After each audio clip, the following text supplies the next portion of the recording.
So నా father చాలా loan చేసుకున్నారు. ఇల్లు ఊరు మొత్తం ఆ లోన్ ఏం కర్మానికి చేసుకున్నారో తెలియదు. ఏమైనా ఒక ఇల్లు తీసుకోలేదు, ఏం కర్మం చేయలేదు. వాళ్ళు ఏనేనో ఒక దరిద్ర పని కోసం ఆ ఇల్లు డబ్బులు తీసుకుని అప్పులు తీసుకున్నారు. అందరూ వచ్చి వచ్చి వచ్చి వచ్చి టార్చర్ చేస్తారు. తీసుకున్నది వీళ్ళు, ఇచ్చింది వాళ్ళు. మన మదర్కి టార్చరు.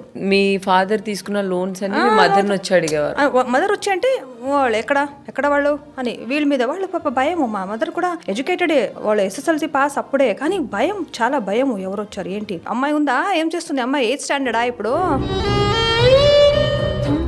పెద్దవాడు అయిపోయాడా, ఇలా అని మాట్లాడేవాడు చాలా మంది.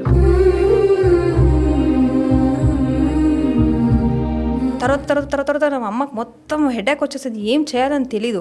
ఒకరోజు ఈ వచ్చేవాళ్ళు పోయేవాళ్ళు అదంతా చూసి మదర్కి చాలా చాలా ఇరిటేట్ అయిపోయింది. అప్పుడు ఒకసారి అమ్మ లగేజ్ గిగేజ్ అన్నీ కట్టేసుకుని మనల్ని బ్రదర్ని తీసుకొని